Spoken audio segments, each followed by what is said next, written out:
warahmatullahi wabarakatuh. Om Swastiastu, Namo Buddhaya, salam kebajikan, salam sejahtera bagi kita semua.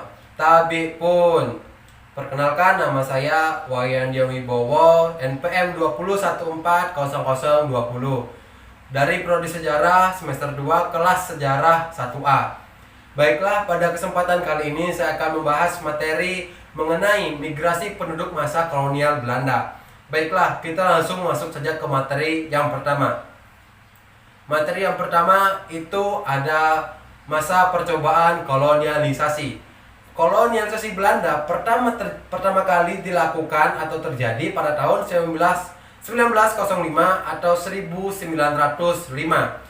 Dan pada awal daripada kolonialisasi ini, tepatnya pada tahun 1905, Belanda berhasil memindahkan sekitar 155 keluarga. Dan antara periode 1905 hingga 1911, Belanda mampu memindahkan atau dapat memindahkan sekitar kurang lebihnya itu ada 4.800 keluarga dengan jumlah atau biaya yang diperlukan per keluarga itu sekitar 750 gulden, dan untuk uang sangon per keluarga dikala mereka sudah sampai di tempat kolonialisasi itu 20 gulden.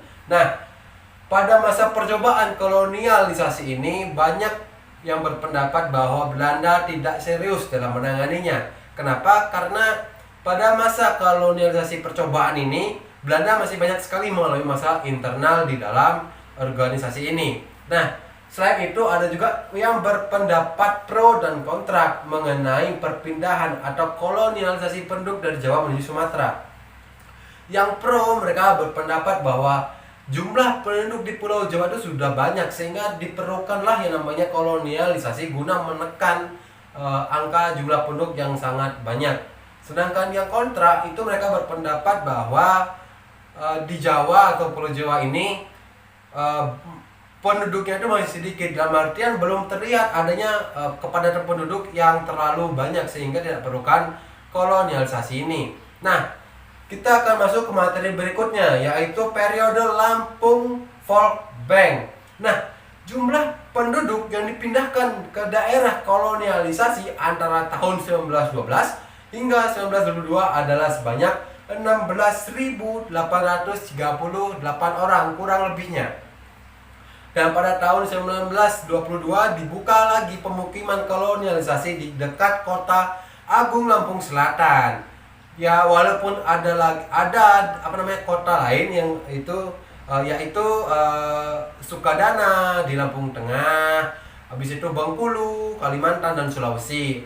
Dan pada periode ini jumlah dana yang dikeluarkan untuk peserta itu lebih besar. Nah, uang premi atau pesangon yang tadi saya katakan pada masa percobaan kolonial itu hanya 20 gulden, dan pada periode Lampung Folk Bank ini menjadi 22,5 gulden. Nah, dan pada periode Lampung Folk Bank dapat dikatakan belum berhasil karena satu, perencanaan yang kurang matang, dua, implementasi yang menyimpang, dan tiga, tempat pemukiman yang mungkin belum matang. Nah, ada dugaan bahwa pada masa Lampung Folk Bank ini pemerintah kolonialisasi Belanda ini tidak serius dalam menanganinya. Kenapa saya katakan begitu? Karena pada masa ini para penduduk di Jawa ini sudah sangat tertarik menjadi kulit kontrak di Sumatera, dan hal ini mengakibatkan secara tidak langsung kolonialisasi ini sudah tidak penting lagi. Selain itu, kolonialisasi ini juga memiliki tujuan terselubung, yaitu menyediakan kuli murah bagi perkebunan dari Sumatera guna menunjang kegiatan ekspor untuk luar negeri. Nah, baik, kita akan masuk ke materi yang berikutnya, yaitu zaman depresi ekonomi dunia. Nah, depresi ekonomi dunia terus berlanjut dan berpengaruh terhadap